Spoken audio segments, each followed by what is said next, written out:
오늘 말씀은 헤롯 왕이 손을 들어 교회 중에서 몇 사람을 해하려 했다. 그런데 성경엔 그냥 전부 헤롯이라고 번역이 되어져 있는데 다 달라요. 그러니까 예수님을 아기 예수님을 죽이라고 명령한 것이 헤롯 대왕입니다. 헤롯 대왕이었고 세례 요한을 목베어 죽인 그 헤롯은 또 헤롯 안디바라고 하는 헤롯 대왕의 아들, 그리고 오늘 말씀에 등장하는 헤롯 왕이라고 하는 사람은 헤롯 아그리파 1세로 헤롯 대왕의 손자를 이야기해요. 그런데 헤롯 대왕의 아들은 거의 대부분 헤롯입니다. 헤롯 빌립, 헤롯 안디바, 헤롯 아켈라스, 전부 이름이 이렇게 되는데 성경은 그냥 헤롯이라고 기록을 해놓은 거죠. 그리고 딸들의 이름은 거의 대부분이 헤로디아입니다. 그래서 오늘 말씀 속에 사울이 다메섹으로 예수 믿는 사람을 잡으러 가다가 부활하신 예수를 만나고 회심한 사건이 주후 33년. 그리고 이제 오늘 이 말씀은 헤롯이 요한의 형제 야고보를 죽였는데 그것은 주후 44년경의 사건입니다. 그러니까 예수님이 하늘로 승천하시고 나서 적어도 한 14년 정도 시간이 흘렀을 때의 이야기를 오늘 말씀 속에 누가가 기록을 했어요. 야고보를 참수했는데 유대교인들이 너무 좋아하는 거예요. 그래서 이거 베드로도 잡아 죽이면 유대인들이 나한테 마음을 확 주겠다. 내 지지도가 올라가겠다. 그래서 베드로를 탁 잡았어요.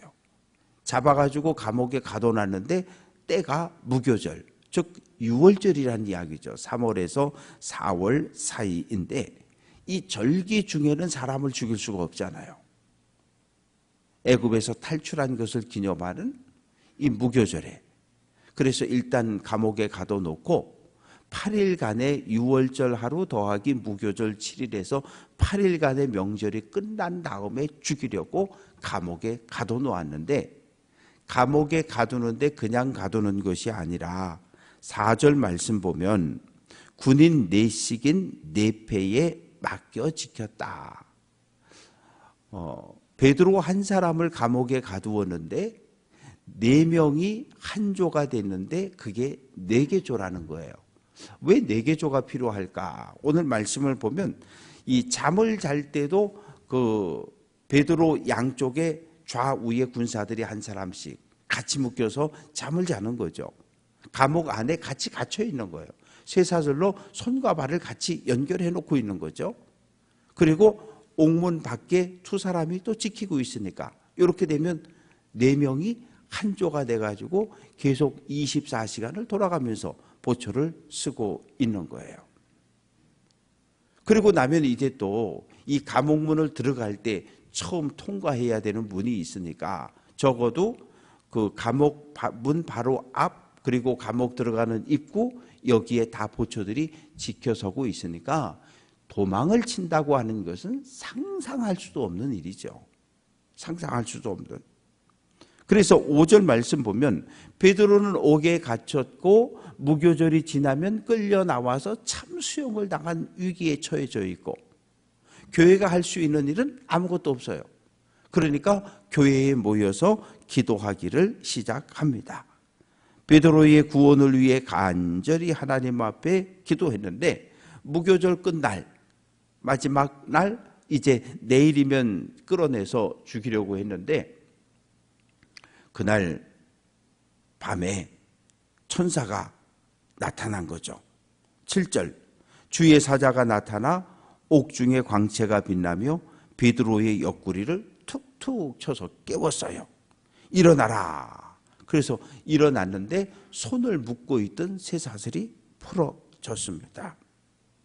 천사가 말합니다. 띠를 떼라. 허리띠를 묶어라. 신을 신어라. 겉옷을 입어라. 그리고 따라와. 그러고는 지금 베드로는 9절 말씀 보면 베드로가 나와서 따라갈새 천사가 하는 것이 생시, 이게 진짠가 아니면 꿈인가 이 모를 정도로 지금 베드로는 자다가 일어나서 이런 상황에서 천사를 따라가는데 바로 앞에 감옥문을 지키는 첫째 파수꾼들과 또 옥문을 나가는 큰 문의 파수꾼들을 다 그냥 지나쳤다는 거예요. 지나갔다 통과했다는 거예요. 걸리지 않고 통과했다는 거죠. 그래서 시내로 향하는 큰 문, 안토니아 요새의 큰 문을 지나서 한 거리, 요즘 말로 하면 한 블럭, 이 파로 광장에서 강대 쪽으로 올라가는 큰 길이 있고 그 뒤에 보면 작은 골목길들이 쫙 있는데 그렇게 한 블럭을 지나서 큰 길까지 나갔는데 그때까지 안 들킨 거예요. 그리고 천사는 떠나 버렸습니다. 이제 정신이 번쩍 들었어요. 11절. 베드로가 정신이 들어 이르되 내가 이제야 참으로 주께서 천사를 보내 나를 헤롯의 손에서 건져주시고, 유대 백성들이 그랬을 거 아니에요? 이미 광고가 나갔어요. 내일 이맘때 베드로를 참수한다. 이 유대교회 소문이 쫙 퍼졌어요. 그러니까 유대교인들이 베드로 저놈은 죽어야 돼. 다 이제 베드로가 죽을 것을 기대하고 이렇게 있었는데 헤롯 왕의 손과 이 유대교인들의 그 기대에서 하나님께서 베드로를 구원을 해주셨어요. 그래서 이제 정신이 번쩍 들어가지고 마가 다락방에 갔습니다. 가보니까 그때까지 그 새벽까지도 성도들이 모여서 기도하고 있는 거예요. 로데라고 하는 여종이 나와서 누구세요? 로데 나야 베드로. 베드로의 목소리를 알아듣고 깜짝 놀라는 거죠. 그리고 막 뛰어 들어갑니다. 문을 안 열어주고 그냥 대문 밖에 세워놓고 막 뛰어 들어가는 거예요. 그래서 외칩니다. 베드로 목사님이 왔어요. 베드로가 문 밖에 서 있어요. 아니 밤새도록 살려달라고 구원해달라고 기도했는데 기도의 응답이 돼서 베드로가 문 앞에 와 있대는데 기도하던 성도들은 뭐라고 이야기합니까? 15절. 내가 미쳤다. 우리가 기도하고 하나님이 응답을 했는데 우리가 믿지 않는 거예요. 베드로를 살려주세요. 베드로를 구원해 주세요.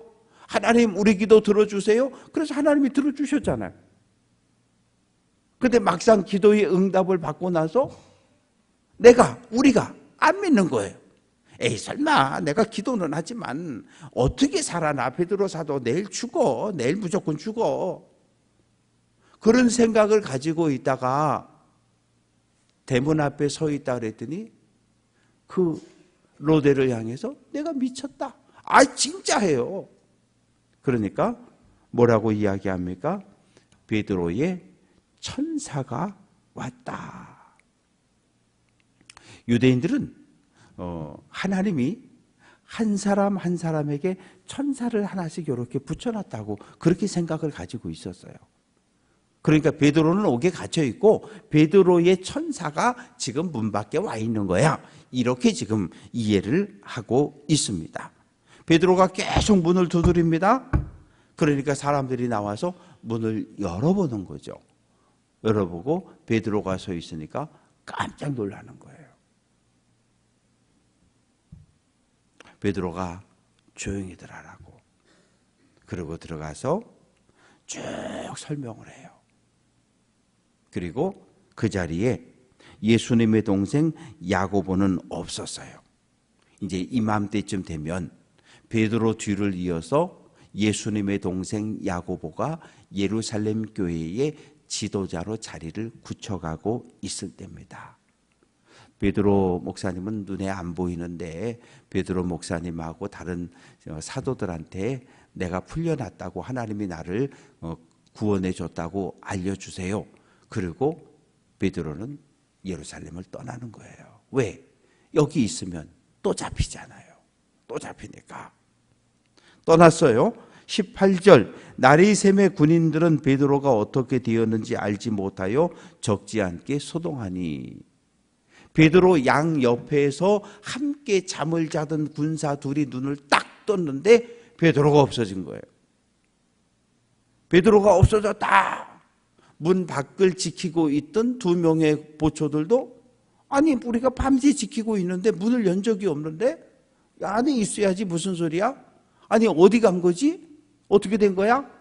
막 몰라가지고 서로 혼란이 벌어졌고 그 보고를 받은 헤롯 왕이 16명의 보초들을 신문하는 거예요. 어떤 놈이 문을 열어줬는지 어떤 놈이 탈옥을 도와줬는지 솔직하게 이야기하라고. 근데 어떻게 알아요? 아무도 모르잖아요. 그래서 결국은 16명 모두가 죽임을 당하는 거예요. 그 당시 로마의 법이라고 하는 것이 그렇게 엄격했어요. 내가 지키던 보초가 도망치면 내가 죽어야 돼. 그래서 이제 사도행전 16장 가면 그 사울이 빌립보 감옥에 갇혔을 때도 막 지진이 나고 옥문이 열리고 풀어지고 이런 사건이 벌어지잖아요. 안개가 자욱하고 감옥문을 지키던 간수가 옥문이 열렸고 내가 조는 새에 이 안에 있던 바울과 실라가 도망쳤나 보다. 이제 난 끝났어. 그래서 칼을 빼가지고 스스로 목숨을 끊으려고 그러잖아. 왜? 내가 지키던 죄수가 도망가면 내 목숨으로 대신 갚아야 되거든요. 그래서 베드로 한 사람을 살리기 위해서 하나님은 보초 16명을 희생시키신 거예요.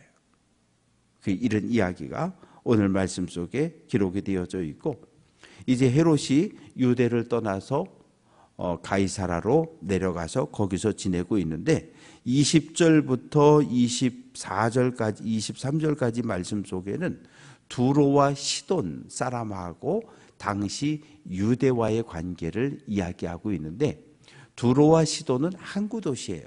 이 사람들은 이 배를 가지고 상업을 해가지고 먹고 살아요. 두로와 시돈에서는 농사를 짓지 않아요. 그러니까 대부분 농사의 밀과 보리 모든 양식의 대부분을 유대에서 수입해다 먹었던 거예요. 그런데 뭔 일이 생겼는지 지금 유대와 두로와 시돈의 관계가 정치적인 관계가 꼬여버렸어요.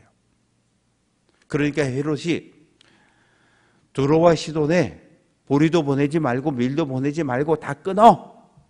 그러니까 지금 이제 두로와 시돈 사람들이 큰일 난 거죠. 왜? 양식이 떨어졌으니까. 먹을 양식이 없으니까.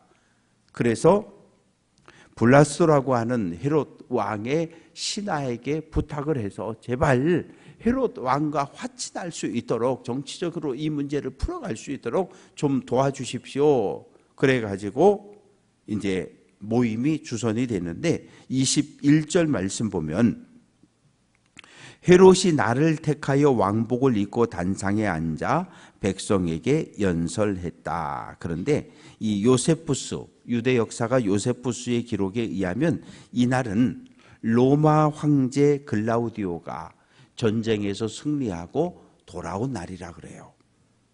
또 황제의 생일이라 그래요. 그러니까 로마 제국 전체에서 큰 축제와 잔치가 벌어진 거죠. 황제가 전쟁에서 승리한 날, 그리고 생일날, 자, 우리 다 같이 축제를 먹고 마시고. 그런데 많은 사람들이 모였을 때 헤롯이 단상에 앉아서 연설을 하는 거죠. 그랬더니 그 연설하는 소리를 듣고 백성들이 이 헤롯을 칭송하는데 22절, 이것은 신의 소리요 사람의 소리가 아니라. 백성들이 아마 그랬을 것 같아. 헤롯 그러면서 우리말로 하면 만세 천세를 누리라 그러고 막 그냥 그렇게 칭송을 올리니까 헤롯이 으쓱한 거예요. 하나님께 영광을 돌리지 않고 그 영광을 자기가 다 받은 거죠. 그래서 역사가들의 기록에 의하면 이 헤롯 왕에게 몸에 벌레가 생겼대요. 아마 뭐 벌레가 물었고 거기에 염증이 생겼고 이게 치료가 안 돼가지고 나중에는 몸에서 구더기가 기어져 나오고, 그러니까 이 장이 다 썩었다는 이야기죠.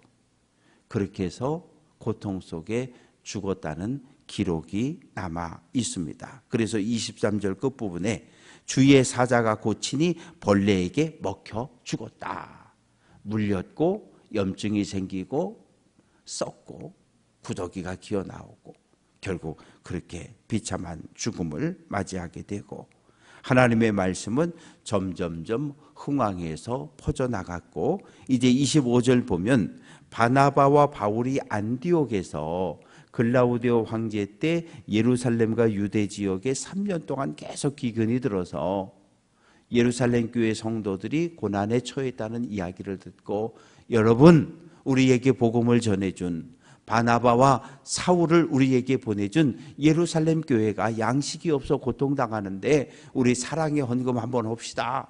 그래가지고 그 헌금을 모아가지고 예루살렘에 올라가서 예루살렘 교회에 전달하고, 그리고 이제 내려올 때에 누굴 데리고 내려오냐면 25절 중간에 보면 마가라 하는 요한을 데리고 예루살렘에서 내려왔다 기록을 하고 있습니다. 말씀을 정리합니다. 혹시 우리들의 믿음의 상태가 마가다락방에서 밤새도록 기도했지만, 기도는 했는데 하나님이 응답해서 우리가 간절히 기도해서 하나님이 들으시고 하나님의 뜻과 일치해서 응답해서 천사를 보내 베드로를 구원해 줬는데, 그래서 문 앞에까지 데려다 놨는데 우리는 놀라운 기적을, 하나님의 역사를 신뢰하지 않는 어리석은 우리들의 모습이 아닌가.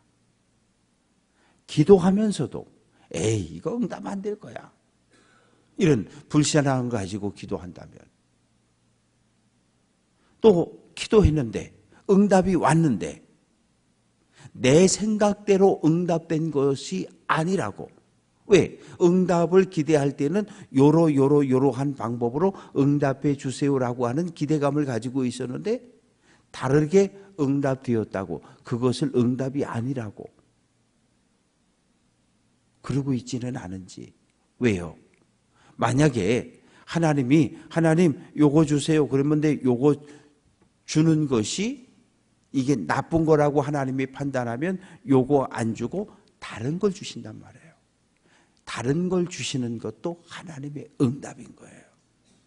그러니까 하나님이 우리 기도에 100% 응답을 하는데, 하나님의 뜻과 우리가 하늘에 계신 하나님, 마지막 기도할 때 예수 그리스도의 이름으로 기도합니다. 하나님의 뜻과 예수 그리스도의 뜻에 일치한 것만 응답받게 하옵소서, 우리가 그렇게 기도하는 거거든요.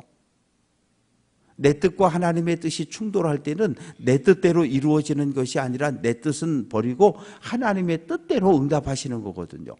그 하나님의 뜻대로 응답도 우리는 응답으로 받아들여야 되는 거예요. 근데 우리가 종종 아니라고 생각하고 거부하는 거죠.